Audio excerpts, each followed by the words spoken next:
Thanks to all of you for joining us. Happy Tuesday. Welcome to the BioFi Community of Practice. I'm Samantha. This is my colleague Tyler. We've got our intern Carla joining us here today too.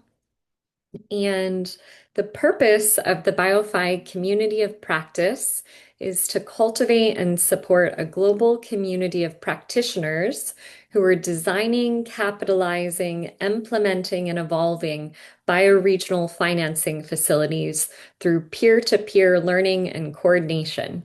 So that's what we're up to here today, and we meet about once a month. We also have a high-low space where people are sharing resources and events in an ongoing way. Nice to see you, Tyne. It looks very beautiful and tropical where you are today.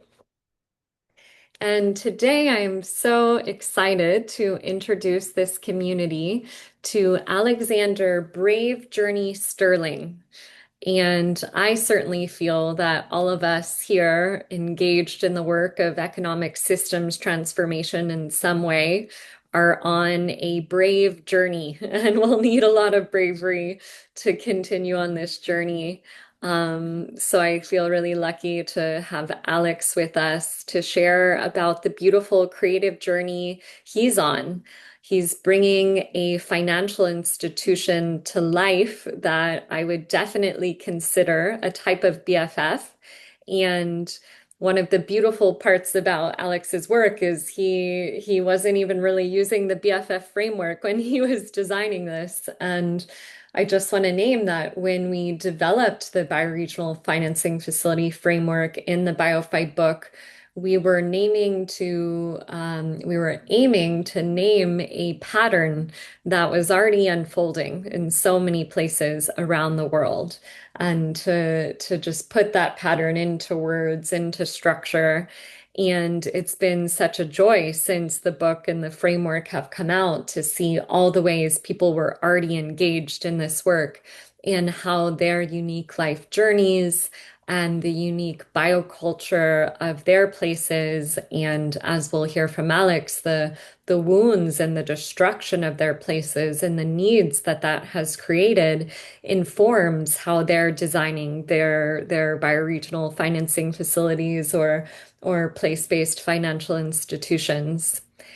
And yeah, we'll hear from Alex about all the details of Turtle Island Community Capital, but I'll say that it's a native-led, native-serving CDFI working across the eastern seaboard where Alex lives. He's based in Rhode Island, and he is serving as CEO of that institution.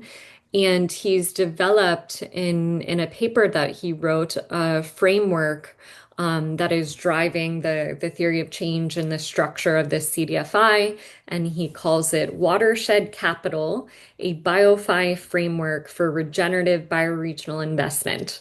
So there's just so much alignment with the work that Alex is doing and the work that so many other BFFs in our ecosystem are working on. So I'm really excited to have us all hear from Alex, and then we'll have some time for Q&A. And if you have questions come up as Alex is presenting, feel free to drop those in the chat. We'll also have an opportunity for folks to come off mute and raise their hand and ask their questions with their voice. Um, yeah, with that, I'll go ahead and introduce Alex. He brings extensive experience in community building, systems change, energy project development, capital structuring, and partnerships with tribes. And he is a member of a tribe himself that he'll share more about shortly.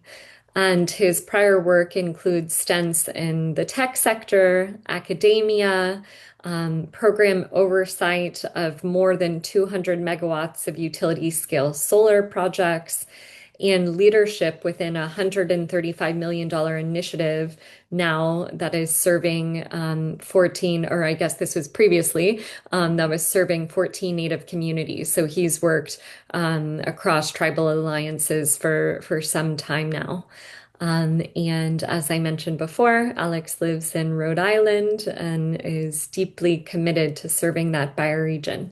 So, Alex, with that, over to you to share about what you've been up to. Thank you. It is with deep gratitude to be joining you guys today. Sam, it's been wonderful meeting you, and it has been such an absolute pleasure to get plugged in as part of this community and connecting it to some of the other larger work that we've been thinking of, how we've been building stuff out, and how everything connects, which is one of the most interesting parts of being in a lot of this work, is seeing now how each of these pieces, each of these tributaries, each of these rivers of capital are actually working together, or in some cases, working at cross purposes.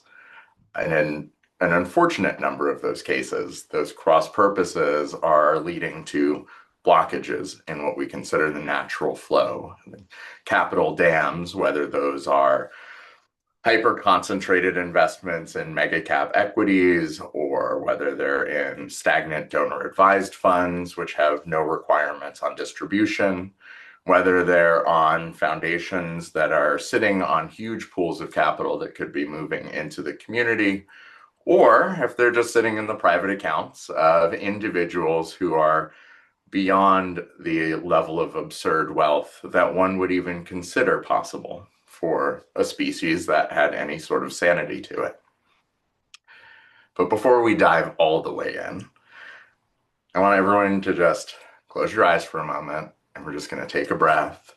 And I'm going to start with the story of why we ended up being Turtle Island Community Capital. Breathing in, deep, deep, deep, nice and slow, and out. Settling into this space that we get to share together today.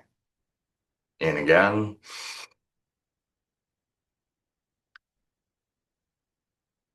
and out. And on this last one, just breathe in all of the hopes that you have for the future.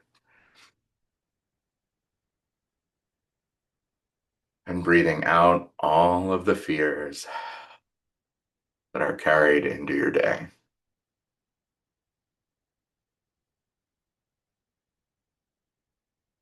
Coming back into the room, I want you to settle into a space a long, long time ago, before there were people walking around, when there were the spirits, the Manitou, that carried the many winds of the earth and that rode them, the waters, the animals, the land itself. As things fell out of balance, as the spirits of the wind drove the waves higher and higher, and eventually covered the land itself. The animals fleeing to the highest points, the mountains, and the Manitou, the spirits, going up and finding an enormous tree to fell and float. As they paddled, taking one of the branches, trying to rescue as many as they could from the waves. Eventually, the rains stop and the winds calm, but all is now water, and the great ocean that covers all things is populated only by the spirits on this tree, the creatures there. And in this moment, they, realizing they won't be able to survive, they must create a new world. And so each of the animals says, well, I can't hold it. I'm too weak. I can't hold it. I have to fly. Well, I can't take it. And the turtle, in some stories, a snapping turtle, in some stories, another type, depending on where you live or where you're from, steps forth and says, if someone else can go retrieve a piece of the old earth, I will bear it and I will hold it for all of us. And so they try. First, the loon dives down and pops back up to the surface, dead, unable to get deep enough. And the beaver and the snake, all of them unable to reach the land that is too far below.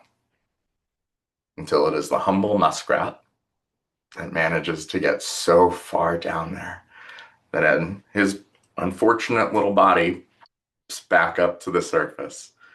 It is with a small chunk of earth in his hands, sometimes clutched in his mouth.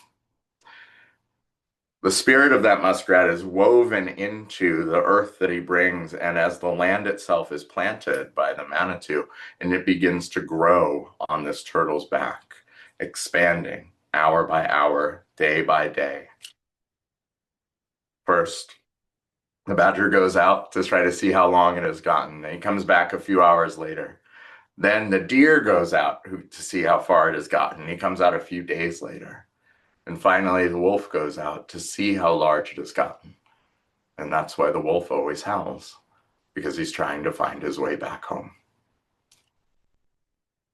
Please come back to this space and carry with you that lesson of shared effort and sacrifice. And it should help explain why we named this Turtle Island Community Capital. Because here we are in a moment where things are incredibly untenable. A moment where the world we are living in is one that is only working for about a dozen people who currently control more wealth than over 50% of the planet. And if you can imagine a pack of eggs, that representation of hyper concentrated wealth is what we're trying to work at redefining so that our communities can have greater access, greater equity, and a greater future. So beautiful, Alex. Thank you for taking us on that journey. Let's do Thank it. you. How do we do it? How do we Well, undam those pools? I am going to, oh, can you allow me to share? Yeah, there you go. Thanks.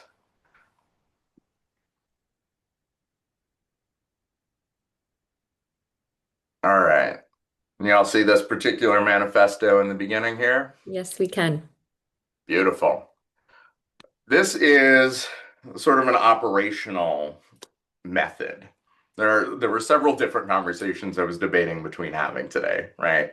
And coming back from a week in Alaska, up with the tribes up in Sitka at a heritage and cultural tourism conference, and then in San Francisco at the Global Philanthropy Forum. One of the things that's kind of been sticking with me, I do a lot of travel, in case you hadn't noticed, has been we just need operationalizing.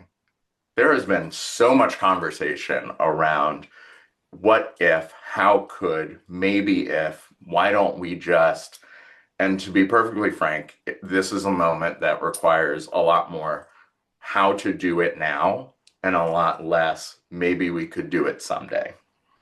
So what I've been trying to do is come up with this system, a framework, of an actual way that we're going to move money to make sure that day-to-day operations for people on the ground can get better. The first part of that is pretty simple, right? Like we already started talking about this. We've got these enormous dams of capital, and I'm not the first or the last person to use the example of financial capital as flowing water.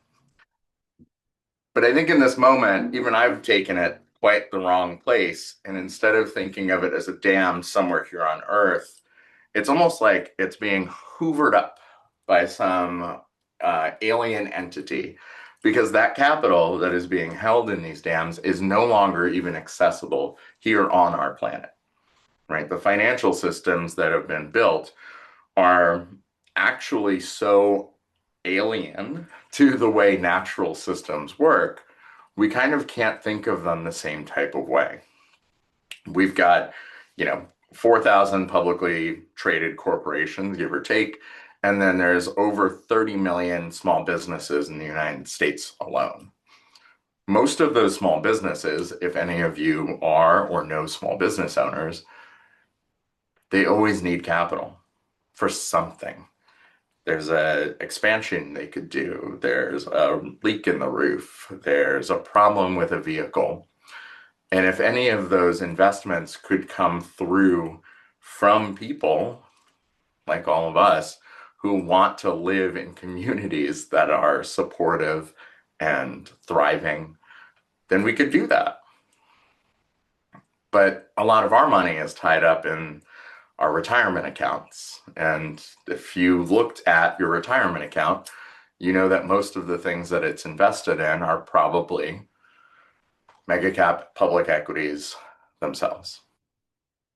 That's a structural problem, right? We have been told that in order to live in a future when we need to retire, we have to have our retirement accounts grow to a certain point. What is enough for you to be able to retire comfortably on? But the ways that you can easily make those retirement accounts grow are by investing in corporations like Palantir and Meta and BlackRock and Chevron, because they're all just part of the broader S&P 500 fund. And if you're not carefully paying attention to which ones you're invested in, then the future that we're actually providing for ourselves, for our children and grandchildren, and so on, is one where those companies, those 4,000 publicly traded corporations, are doing a lot better, and our millions of small businesses are being starved out of that particular way of surviving.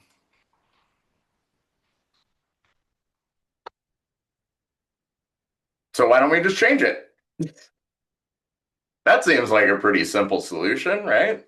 Like, well, if this whole thing is built upon a premise that allows us to live in a world we hate, then why don't we just not do that anymore?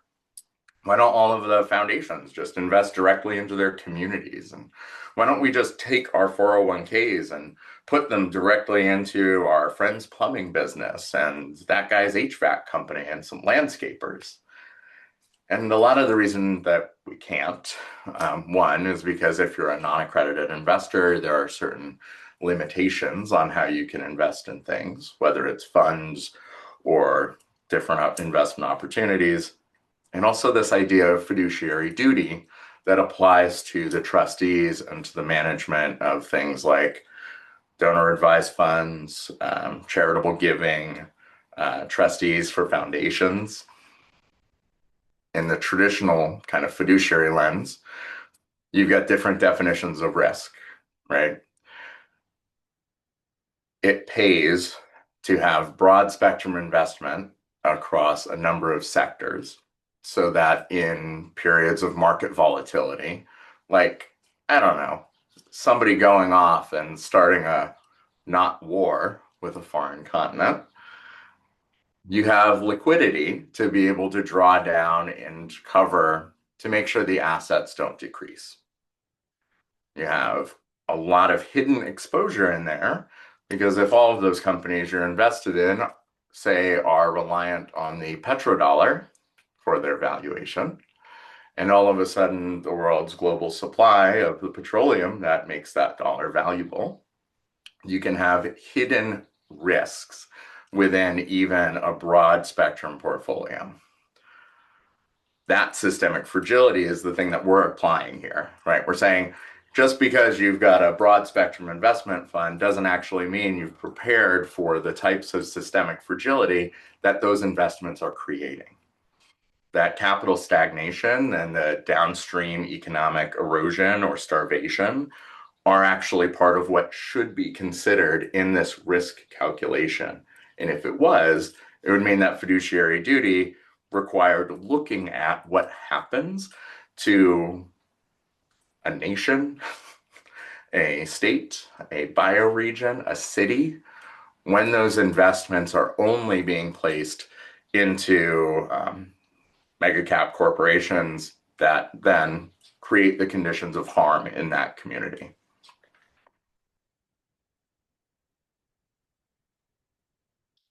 So this is what I've been thinking about. I love thinking about stuff and then doing things with it.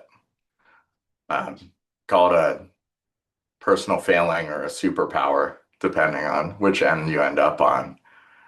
But I love taking in information from a lot of different places and then bringing it all together to create new systems that can grow into something else. And one of those has been, being out at Piscinus Ranch in California, thinking about soil health, being back here in the Northeast and thinking about our river systems, working with the folks up at Boston Impact and thinking about the two loops framework as one system dies and the next one is born. What happens here in the middle as one system is dying is that there's triage that has to allow it to go out while doing the least amount of harm and allowing the next one to rise so that things can be better. So, how does that apply to that economic system that we just kind of described? Like, well, our soil now is pretty degraded, right? Like, we are lacking a lot of the systems that allow us to absorb capital directly into the community.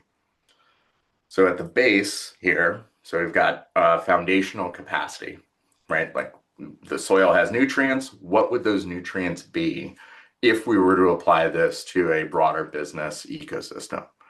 Well, the foundation of a lot of this is trust, right? If you look at your neighborhood, if you can trust your neighbors, if you can trust your community, if you know that there are ways to interact with people where they will engage with you authentically, then anything is possible to be built up. The next step for us is, well, something has to build on that trust in order to create the conditions where new things can grow. So the microbes in the soil, right? So we have technical assistants, peer mentors, we have networks of connected organizations that allow a single business to get ready to sprout. All of those are connected by the fact that sharing client information requires that you trust the person you're sharing it to and sharing their financials back and growing that relationship across the way means now the soil has taken greater health. That soil retention comes from Common Future has a capital absorption framework, right? It's like, well, if you pour water on concrete, you don't get a forest. So how do you get a forest? You rebuild each of these steps underneath until the soil is ready. It has that retention capacity to then take good governance and good trust and good TA and good cash flow discipline. And then now it's sprouted and you've got a good customer base. And then as it grows, you've got the structural balance overarching the entire thing. And these larger anchor institutions that provide the shade and the support for the smaller ones, if they're working right, they take in larger pools of capital. They take in those big floods of rain and they allow it to trickle into that mycelial network that supports everything else. A large anchor corporation in an area can be fantastic for the local economy if they are purchasing from those other local groups. And it can be incredibly extractive and damaging to the local economy if instead they're just sending all of that money that comes out of people's wallets to one of those mega cap corporations.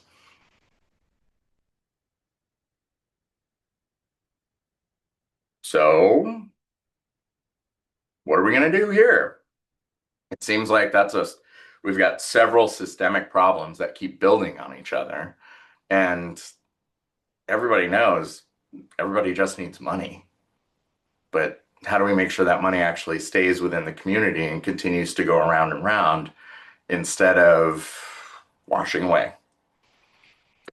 So we've got what I think is a fairly simple system. And I think it's a fairly simple system because I try to keep things as simple as possible for my own sanity. If we start people out in small business development with a grant, a lot of the folks we work with here in the indigenous space, In BIPOC communities, we don't come to this work with intergenerational wealth. Most folks are probably coming in with intergenerational debt.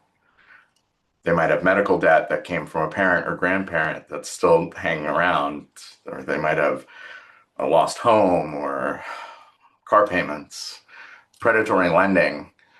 And if we, as an institution that's trying to build sustainability, put debt right on top of that, that's not really going to help them. So we have to actually take the slower approach.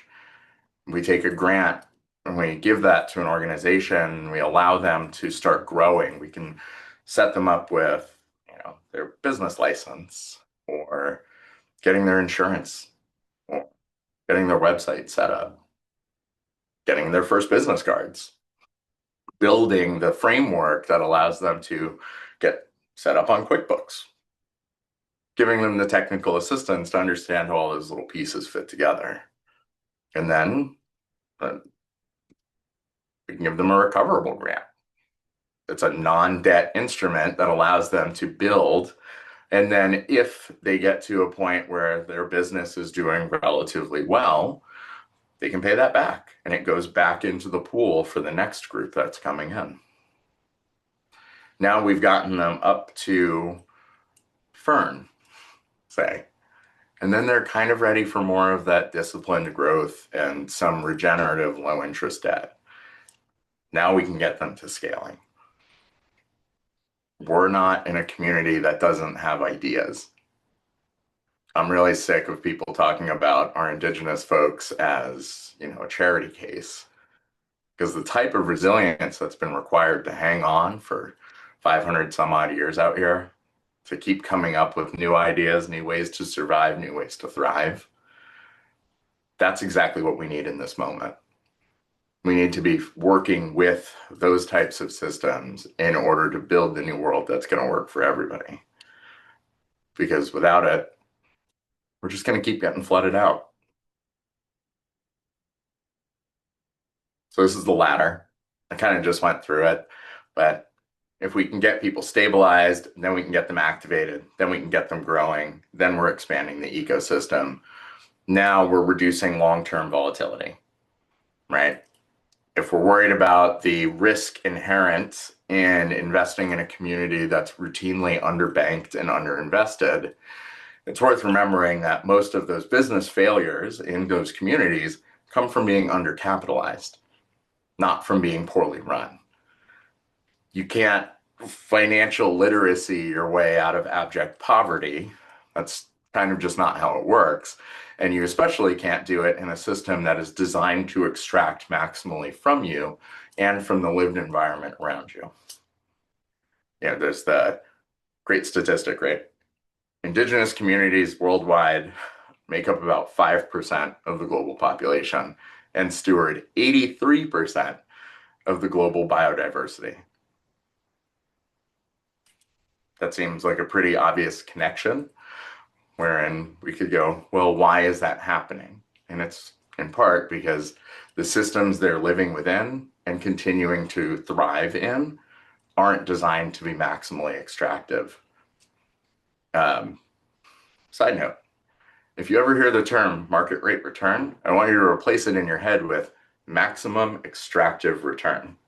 And just try that for a few turns. And when you get back around to somebody saying, you should be trying to get a market rate return off of that investment, as soon as you hear you should be trying to get a maximum extractive return off of your investment, see how it feels in your body. See how it sits on your heart. And I almost guarantee it won't feel very good. And hopefully, as you share that, it spreads. That's my seed that I'm hoping to plant today. But I told you we were here to talk about practicum and not necessarily about the theory inherent in this. So, what are we actually doing? Well, we're creating an actual full stack architecture around this, right? We want to be building our capital stack in a way that also allows for that deployment to be sustainable for us. Hi, I'm Alexander Sterling, founder and CEO for Turtle Island Community Capital. We're the only native CDFI in the entire corridor here. That seems really wrong when you consider that there's 60 something, 67 native CDFIs certified in the nation, and about 33 more like us who are also emerging. But this area, the first contact zone, that's been dealing with colonization for the longest, hasn't had anybody. Our relatives at Four Directions up in Maine are fantastic, and they've been helping us out. There's Seneca Nation out by Lake Erie, and then there's Sequoia Fund down in North Carolina. But this whole middle section, our Northeast regional line from Boston to DC, we've got to help build that capacity in the community to get more of these going.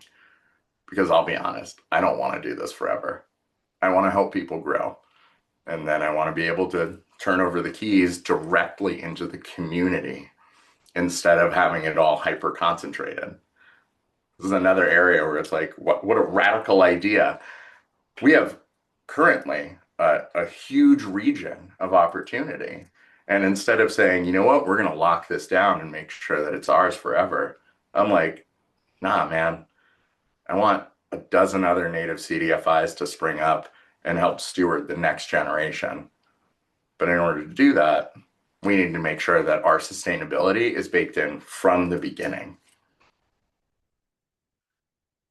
So we got to bring down the default rate, and we got to bring up the capacity of the community. Our cost of capital has to continue to go down, which means that we need aligned investors to come in at every stage, not just folks that, who want 6% in 5 years, but folks who are willing to take principal protection, 0%, 10 years. Folks who are willing to do negative interest loans, right? Give us negative 50%. So we're only paying back half of the principal over time instead of a grant or instead of a recoverable grant. And we need grants and recoverable grants as well in order to pay for our own operations to make sure that things work out the right way. Right? All that buildup that I gave you on how we deploy, that's also how we operate. So we know it from the inside and from the outside. We know that making sure those things maintain allows for sustainability in the long term. And the default rate, like if you look at most native CDFIs all across the country, the default rate in them is 1% or lower. This is an absurdity in the world of finance, right? You think about financial investments, and like a venture capital fund is designed around a 40% failure rate, give or take. You get into bank investing, and they're nowhere near 1%. And when people ask what the secret sauce is and how the native CDFI movement is able to maintain such an incredibly low default rate, the reality is it's just relationships.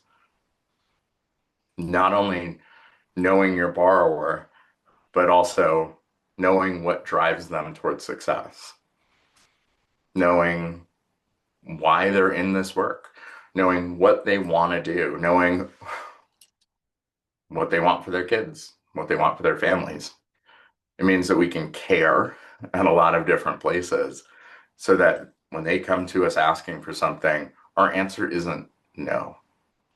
It might be not yet, but it's not no.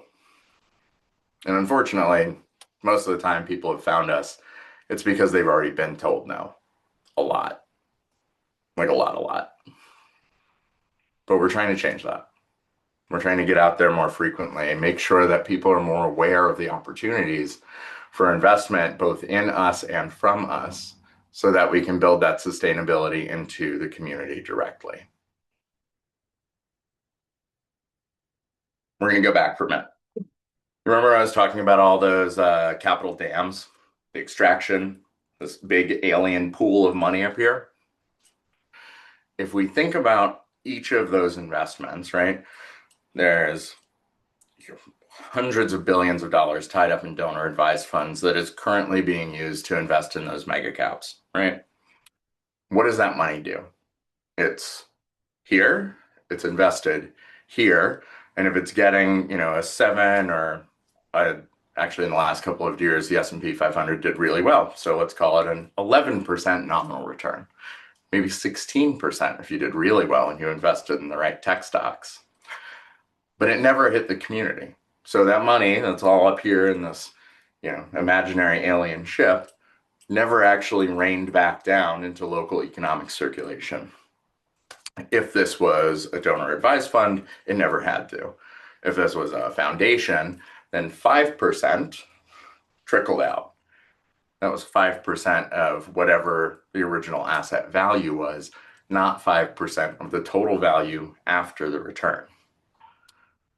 And you take that same investment, same $1 million, and you put it into the community investments directly, right? Let's give it a lower rate. Let's say it's like 2% or 5%. Doesn't really matter because the outcome is in how much it's recycled. So instead of 10 years at the S&P 500, you get a 3-year average loan term and you recycle it a couple of times. And that story we told earlier about the money going into plumber and the plumber spending it here, spending it here, spending it here, spending it here. With every transaction, the community is strengthened. We've seen this in a lot of communities. The longer your dollar can maintain the age of money in the community means greater community health. And so that $1 million investment, if it's cycled 3 times in 10 years across a variety of different businesses, you've got almost $3 million in cumulative deployment, or actually a little bit more, depending on your operational overhead.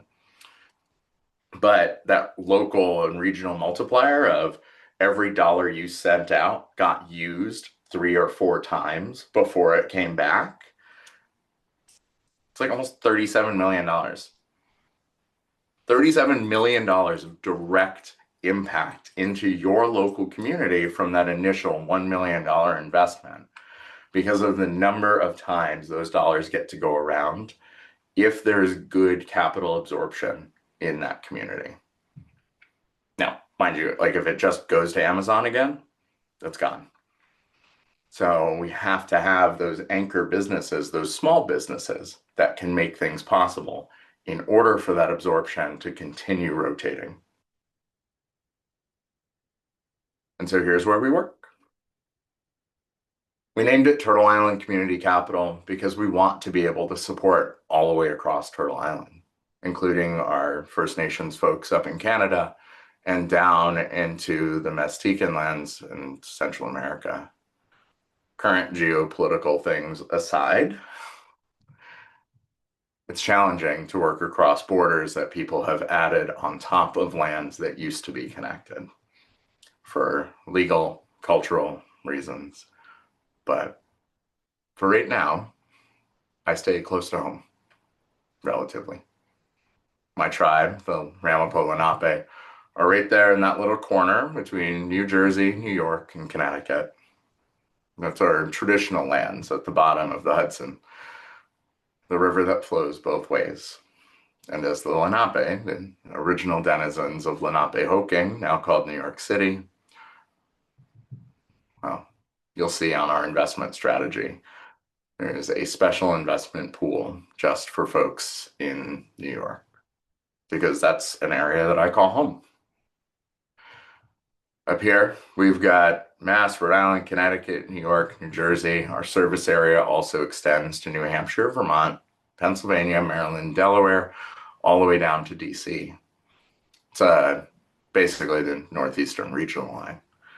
But we want to be able to build our investment strategy into making sure that we are supporting this whole corridor, but also diversifying our own investment types because I come from renewable energy. I know that climate impacts are going to be massive. So I don't want to also be stuck in the same position that everyone else is. But instead, be investing for climate resilience.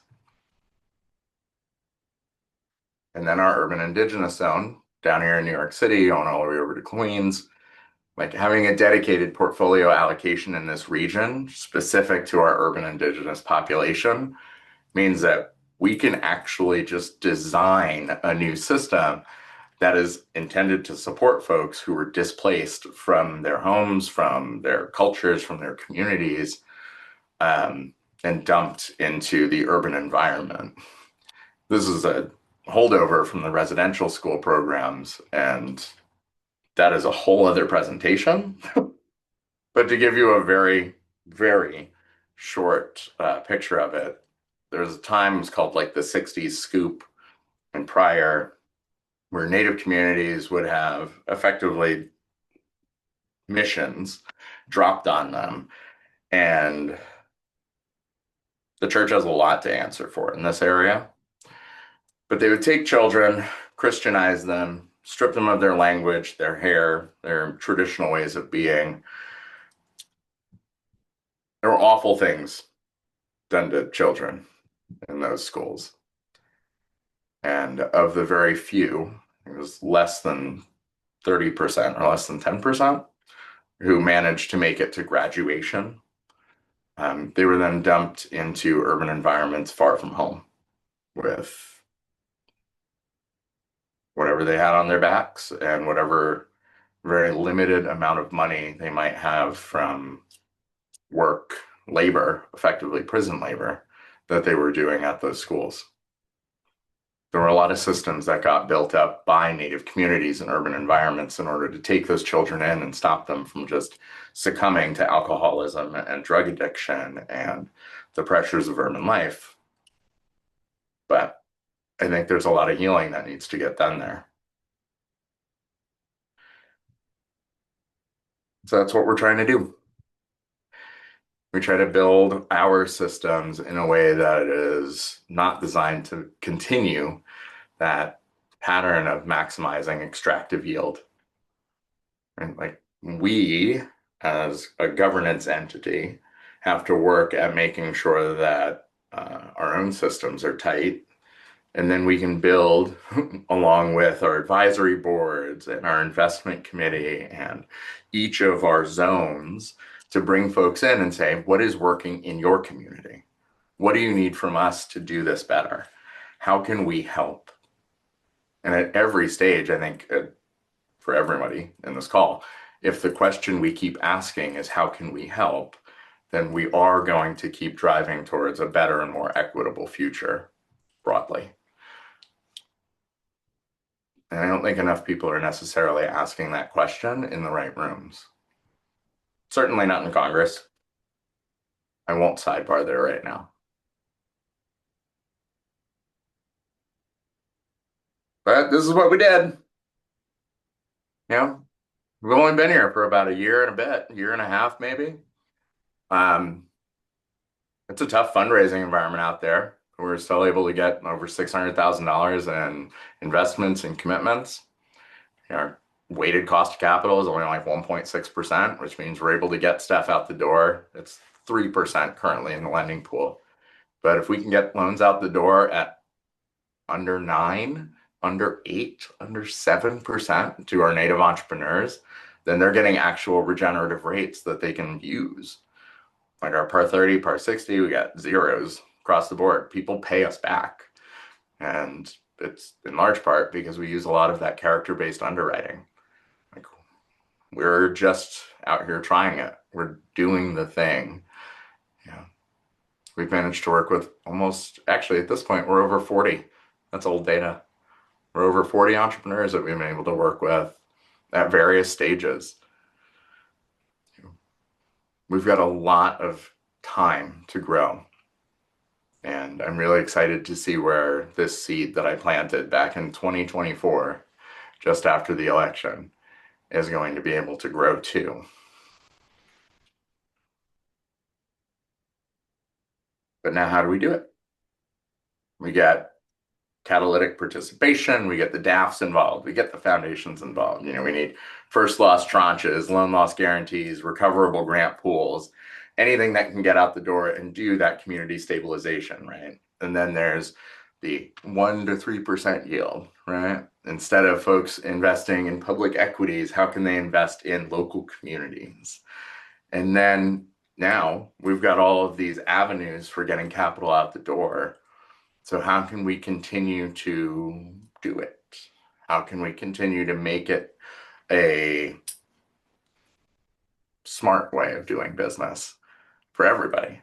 Because ultimately, like, I don't think the problem here is that people want to just hoard for hoarding's sake, besides obviously our dozen eggs from earlier.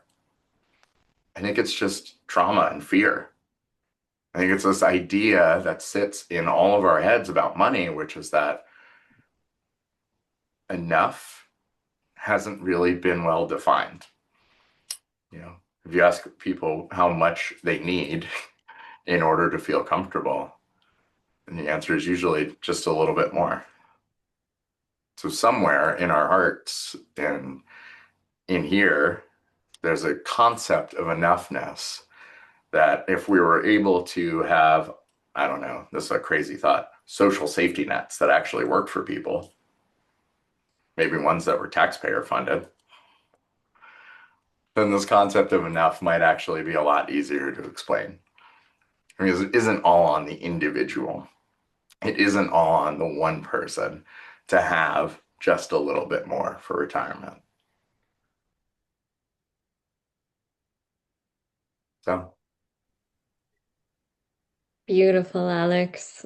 So much depth and breadth here. You touched on so many really, really profound themes, and I know ones that many of us engaged in this economic transformation work have been feeling, and I want to reflect that you articulated them with so much clarity and simplicity in your language and the imagery that you're using in your presentation, and just a lot of power. So just really appreciating, yeah, the clarity of the story that you're telling, the vision that you're inviting us into. And yes, let's do it. Let's figure out how to create that reality together. It's the only logical thing to do. It's the only caring thing to do for the earth. So we're gonna find a way. We have about 10 minutes till our official end time, but I'm able to stay another 10 minutes. And Alex, I wanted to see if you had a little extra time too. Cool, because I know there are lots of questions popping up in the chat here. So maybe I'll take the moderator's privilege of asking the first one, and then Tyler will moderate some Q&A with the broader group here, and people have already shared some questions in the chat, so maybe we can surface those. Um, yeah, the thing that's most alive for me right now is you very clearly and compellingly articulated the need to bring in grant capital to prepare the soil. And absolutely, permaculture has been like so central in my thinking around finance. And Tyler and I were chatting about this yesterday. We have found that of the funders of various types that we talk to, the philanthropy is still so siloed from the impact investing, and very rarely do you have a family office, even, even looking at kind of the smallest scale at which there's like so much money that they don't know what to do with. The foundation and the investment arm of the family office often struggle to work together to ready that soil to create the portfolio of projects that they want to invest in. And so I just wonder if you want to share anything from your experience, maybe something you learned at the Global Philanthropy Forum or other conversations you've had, like what do the openings look like in family offices or in foundations that allow them to think about this longer term blended phased capital structure? yes, and there Yeah, are actually a lot of people having that exact conversation right now, and not enough. yeah. So you named it directly, right? It's the siloing of information. It's the idea that, the left hand shouldn't know what the right hand is doing. It's the if we're grant making and we're investing, but those teams aren't co-located or aren't able to operate together, what might be a really good investment opportunity lands in a program officer stack and isn't a good fit for the grant making. But they're not incentivized, they're not told to, they're not driven to pass it over onto the investment side of things, right? It just goes into the well, that's not quite what we're looking for bucket. And by the same token, if you get something in a lot of the foundation spaces or the family office spaces and it's sitting in the investment, like looking for a PRI or MRI space, but it's not a good fit for it, they're not necessarily passing it over to the grant makers. Hmm. So there really needs to be more of this interweaving of communication. And I think one of the things that's going to actually make it happen is seeing success stories, right? Like everyone wants to know what's already working. Not a lot of people want to pay for piloting stuff. Hmm. So how do we make sure that when there are success stories, whether it's from a family office, foundation, whatever philanthropic space, those investments that are now driving outsized impact are able to get showcased better? And I know there's a few people in this call from areas that are doing that type of impact investing showcasing. So thanks for being here. And also, how do we make sure more people know that all of their investments are impactful? It's just not necessarily having the type of impact they want them to have. Yeah, absolutely. Thank you for that, Alex. Tyler, you want to weave in some broader Q&A? I'll do my best. I saw a question above from Ann Stapleton, and I see Ann still on the call, and I also saw, I think, a question from Tiffany. So just want to invite Ann to come off mute if that question's still alive for you. Yeah, I'm just interested in how you think about your zones and how you think about having more CDFIs in your area. What's the right size for a CDFI, and why do you think that? Um, should we have a platform for CDFIs? Cooperatives have started thinking more seriously about that, for example. What do you see as a good path forward for these institutions like yours? Mhm. So to go through it, what do I think is the right size for a CDFI? Whatever size your community needs. That's going to change also depending on whether CDFIs can take a couple of different formats, right? Community development financial institution, you can be something like a credit union, a depository institution that also makes investments locally. We are a revolving loan fund, so we are a investment wing, but we are a non-depository institution. So there's a lot of variation in how the community development space actually works. As far as the size, I think the largest CDFI is a credit union that's got like $17 billion in assets. Is that the right size? I don't know. Is it working for them? Probably. Is it working for their community if they're investing directly in it? Almost certainly. So I don't think there's necessarily a one size fits all solution. In fact, because we're in the native space, every tribe is going to be different. Every community is going to be different. Some of the, big landed tribes versus the tiny, previously landless tribes versus the state versus federally recognized tribes, they're all going to have a different economic development plan. And this is actually one of the reasons why I want to phase us into helping them get their own started. I don't want to be the holder of the gatekeeper preventing them from reaching their economic development goals. I want them to be building towards those with their own specialized institutions. Awesome. Thanks for that, Alex. And I just want to share a moderating housekeeping thing. There was a person or maybe a robot named Brandon who was in the call who was kind of spamming the chat here, and we asked them to keep their comments relevant to the conversation. And when they didn't, we asked them to leave. So they're not We here removed anymore. them. Yeah. We asked them to refrain, and then we removed them. Thanks for the patience there. Tiffany, I wanted to see if your question was still alive, and if not, I have one, and then I'll go to Dr. Brian. Yeah. Hey guys, and hey Alex, good to see you again. Um, yeah, so I see so much deep ecosystem building in the regenerative space and so much Like, here's the things that incubation. you bought that like Oh, probably indicate. So good much folks. incubation of great projects and deep connection to the land. And I think that, Alex, the work that you're doing at Turtle Island is a shining example of how to operationalize what I guess I'm wondering what your advice would be to people who are doing this deep land work and how they start to operationalize, how they start to build the structures and partnerships to really build these structures out. Mm-hmm. Find good mentors. The first thing to do is don't try to reinvent any of the wheels. All of these wheels have already been made, right? It's just a matter of taking all of these pieces and putting them together and finding organizations that have done the type of investing or the type of work or the type of community engagement, and then utilizing those skills and utilizing that knowledge, but then specializing it to your area.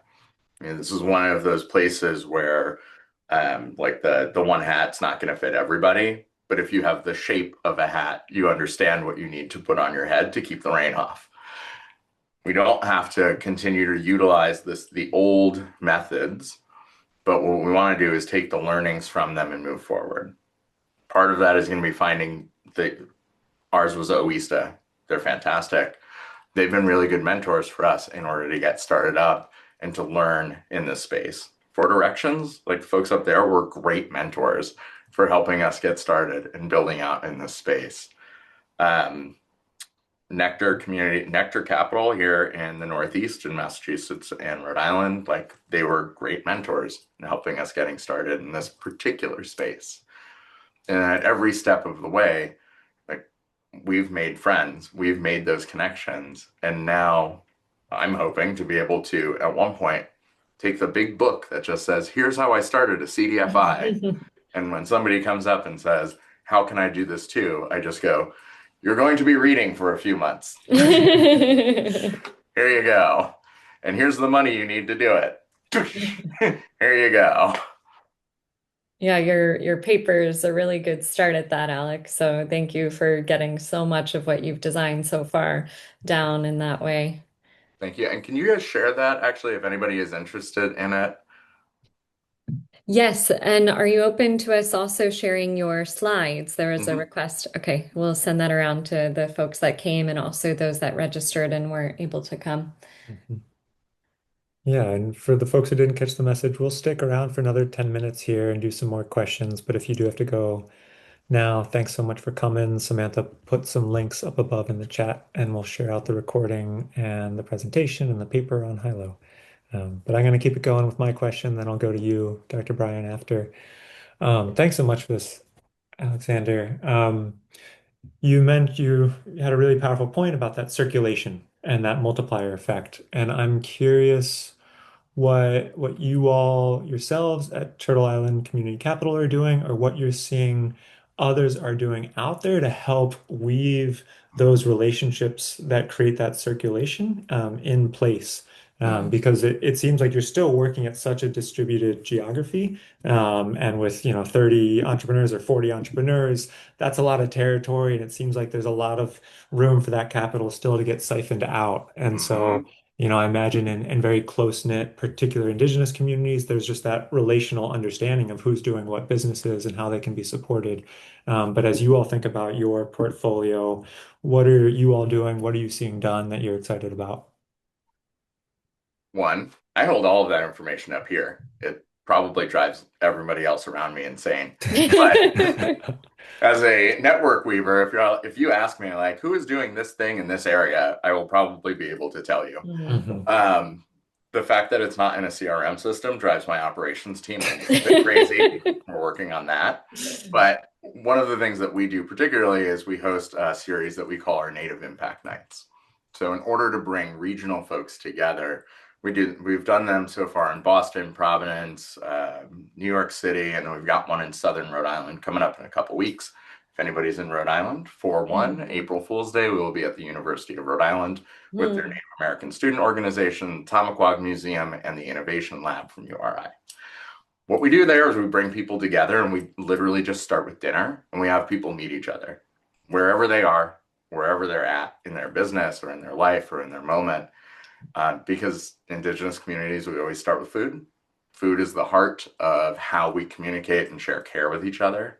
And then to build those types of connections where it's, who do I know that I can go to for printing this thing that I need? Who do I know that I can go to for taking photographs of this artwork that I just created?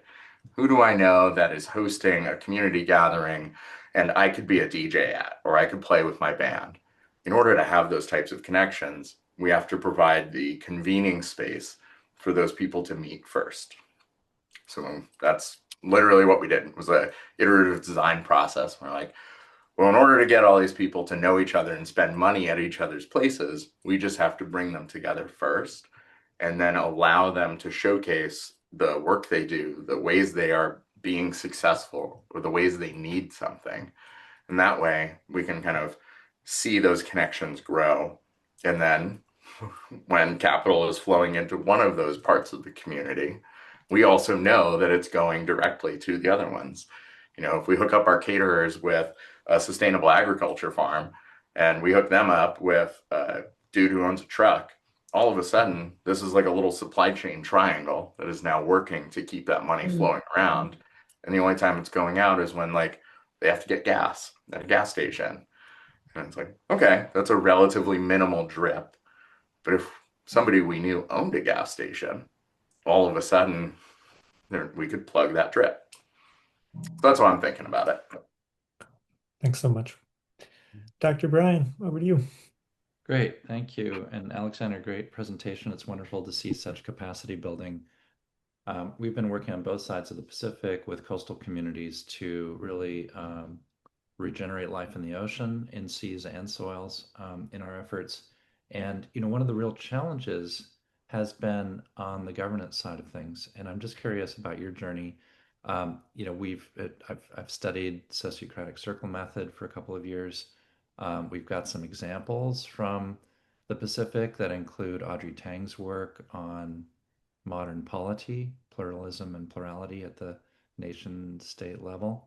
And I'm curious about the governance frameworks that might, let's say, help to disassemble some of the dams that have prevented a lot of collaboration with Indigenous communities around the world in the past. And I'd be interested in your experience and journey and thoughts on that. Thanks.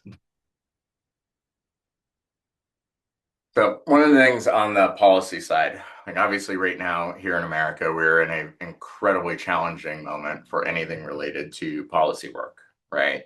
One, because even if it gets passed, it's not necessarily going to get followed. And two, getting anything passed seems like it's taking a relative eternity. So looking outside of this framework, right? Outside of the United States, looking at other countries that are doing more to support things like renewable energy, sustainable agriculture, ecosystem redevelopment. There's a lot of examples, particularly in like Southeast Asia, of land return and land ownership projects that have been going towards Indigenous communities. I don't know if you're familiar with Landesa.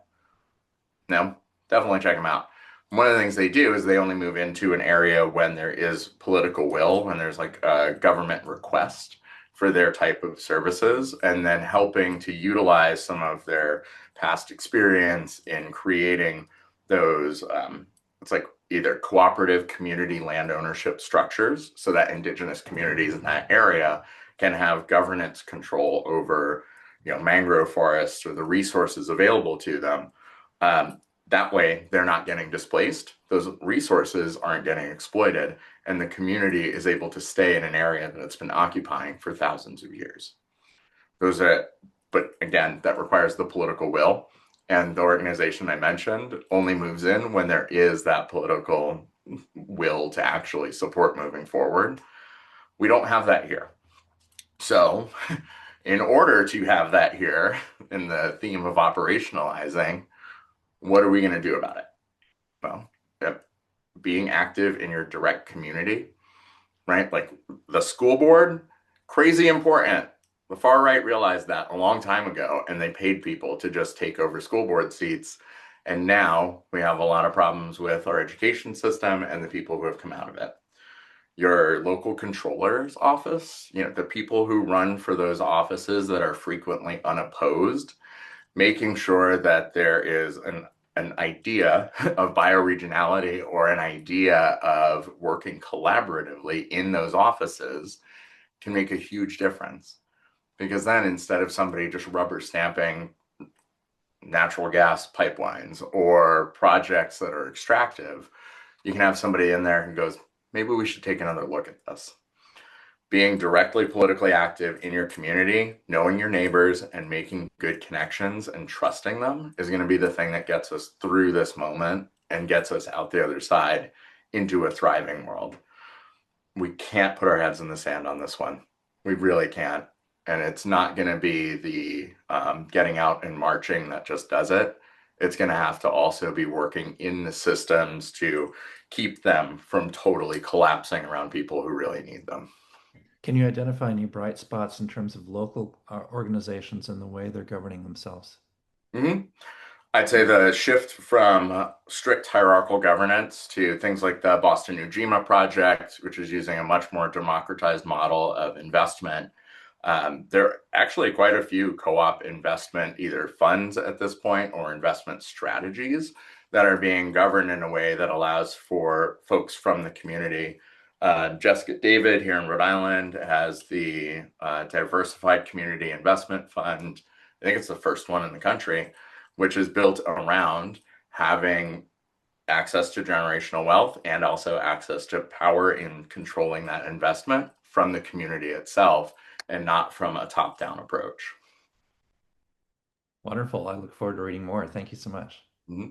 Thank you, Alex. And Dr. Bryan, just also to share that Audrey Tang and some other colleagues of ours are developing a tech platform called Civic OS that will integrate with a variety of different governance tools that are aimed at supporting participatory governance and participatory decision making. And they're using these in a couple of citizens' assemblies right now, but there's a vision to make that available to any community that wants these tech tools to support their community decision making. So stay tuned for that. That's Alex, wonderful. thank you so much. This has been super rich, such a beautiful presentation. We will share the slides, we'll share the recording. Please, everyone that attended, share this with colleagues in your network that you think would be interested. And we also put Alex's paper in the chat here if you want to download it, but we'll send that out in a follow-up email as well. And yeah, I'm just really excited to see this work continue to unfold and to explore weaving that we can do in the bioregion that you're working in. And yeah, just want to thank you for your beautiful work and the power with which you're leading here. Thank you. It has been an absolute pleasure. Thanks everyone for coming. Feel free to come off mute and say goodbye. Thank you all. Thank you, everyone. Thank you. Thank Thanks. you. Hey. Thank you. Thank you so much, everybody.